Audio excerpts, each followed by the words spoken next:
Hello, ladies and gentlemen. Welcome back to another episode here on European Confessions.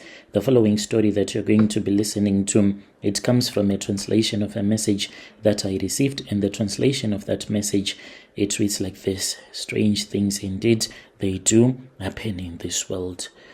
Hello, how are you? Can you please post my own story? Always enjoying your program. The reason as to why people are unwilling to confess, because after confessing, you still have a life that you need to live.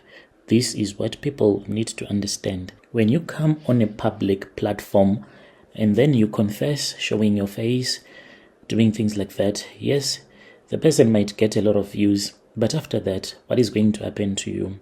There is a spiritual world that is out there. I am not against people confessing, but you need to know what you are doing.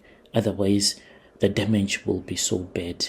I do encourage people to confess, if there are ways at least to confess, whilst you are anonymous. I am a 40-year-old South African woman. At the age of 19, that was when I was taken to a Nigerian famous prophet at that time. And then when I was there, that was when I was told that I will be working in the media department. And there were a lot of things that I witnessed in Nigeria. I saw cruel people that were working for these men that were paid to target those that wanted to confess, those that would have gone to that church expecting miracles, and nothing had happened. There were people that were traveling all the way from America, selling their homes so that they can come and see this so-called prophet. The money that they used to send, it amounted to hundreds and thousands of US dollars. I once saw a cardboard box that was full of money. You know what used to happen?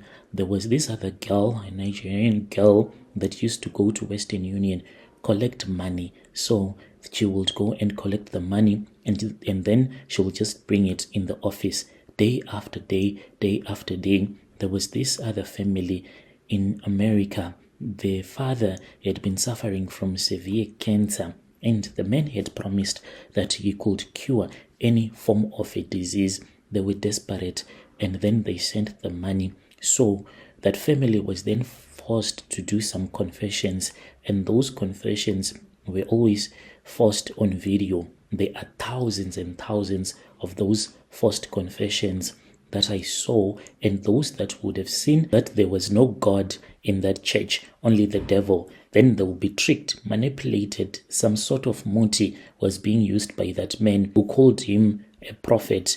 People would even be forced to confess that they had even raped their daughters. You can just imagine, knowing that there is a video out there of you confessing in Nigeria, that even though you traveled to the church, but the man of God had so much power and has seen all of your secrets, and now you want to reveal the secrets that are hidden in your heart of you sleeping with your own underage daughters. That is what I saw. And whenever I would return back to South Africa, I will tell the people that I know about what was happening, the things that I saw that were quite ungodly. That was when I started to suffer from a leg tumor, and I'm still suffering from that up until this day. It gets so painful when I try to tell people about things that I saw in Nigeria. When I returned back to Nigeria to work, I was taken to a mountain, and then I was made to swear in front of this other tree that was said to be a god of power. I was told to swear on that tree an oath by the prophet's assistants never to reveal some of the occultic stuff that I had once witnessed, like God sacrifices that used to happen at night after people would have left the church. This prophet, he slept with me from day one when I arrived in Nigeria, and I had 5 abortions after he had impregnated me.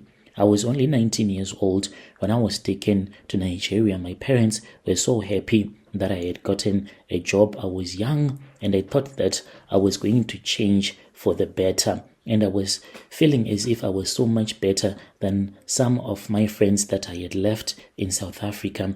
And it was great knowing that I'll be working for a great man of God, a prophet known all over the world. I had no idea that I was stepping into a world of darkness, that I would witness things that no one was ever supposed to see. Now that I am 40, it is like I am paying the price, and to expose it is never easy. I grew up in Johannesburg. I was raised by my parents. They never had money, but we were okay. And then that was when we went to this other church revival. My father had been invited by his colleague, a Nigerian man, and told him that there was a revival that would be happening in Pretoria. We drove from Joburg. We went there, and we had been told about a powerful prophet from Nigeria. And then that was when I was noticed. My mom felt so happy. And she was like, wow, my daughter has a gift. Day one, only day one, my daughter has been told that she can travel to Nigeria, to the holy place, where she is going to be working in the media department, traveling, meeting important people, and spreading the word of God, and also handling all the media thing that was happening in church. When I arrived there in Lagos, I was taken to this other church.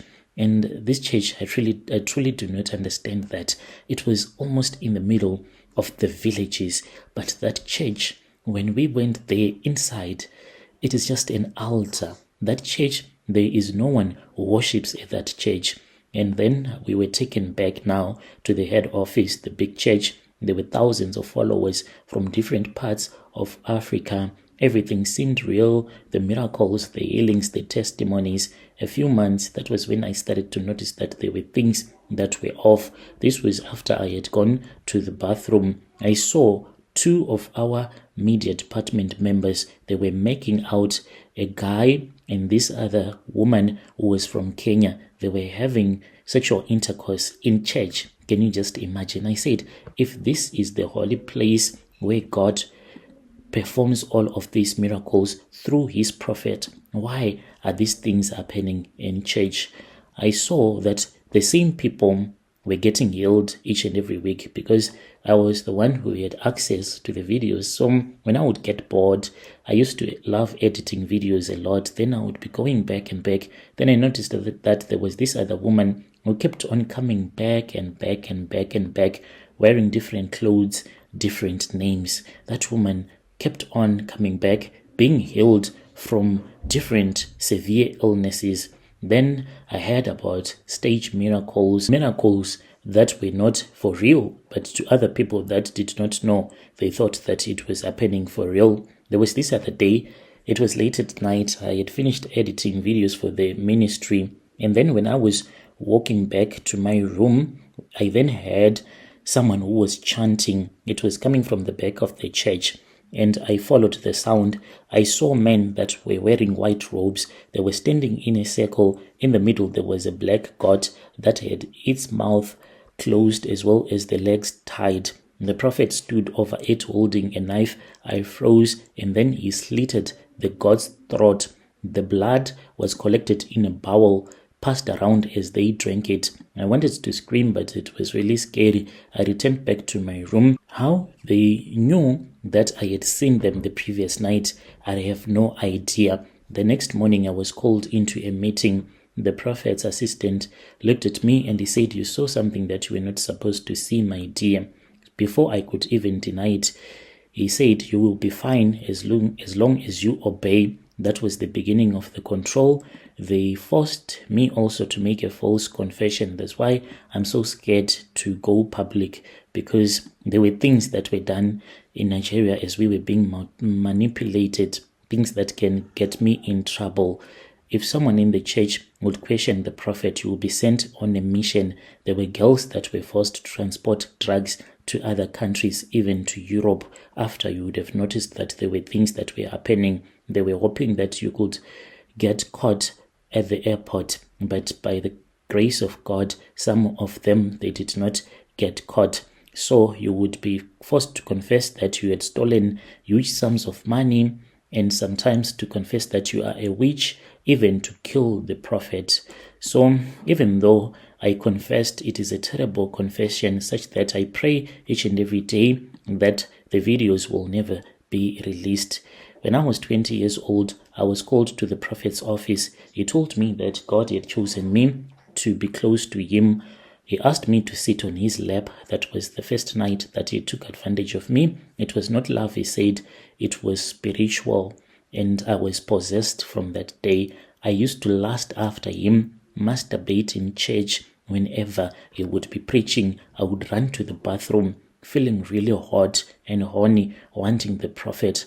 And then I would go open my gallery, and then I would look at some of the pictures that he had, and then I would start to masturbate.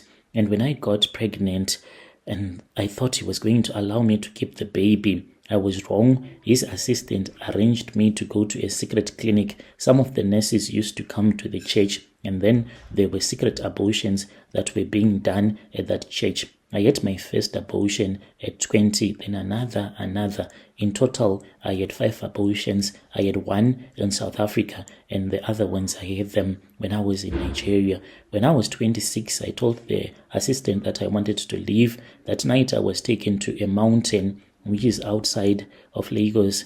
It was not me only. There were other 2 men that were with us. They made me to swear an oath under a tree, holding a bowl that was full of blood. But this blood, I don't know what they had done to it. It was fresh, but it was black. And I was told that if I will ever reveal this to people, I will suffer, my family will suffer, and I will never find peace. I then drank the blood, for I had no choice. I was scared of the huge men that were standing behind me. We then returned to South Africa, and then I tried to live a normal life. I was given money, in which I opened a small business. I got married, and then that was when the pain started. My leg was swelling a lot, and I apologized to the man of God. That was when I felt okay. But the problem is that I have a tumor on my left leg. I keep on getting treatment, but it is because I told a lot of people when I came here. But because of the way that I was getting so sick, it was a warning, and I stopped going to church. I stopped doing any social activities.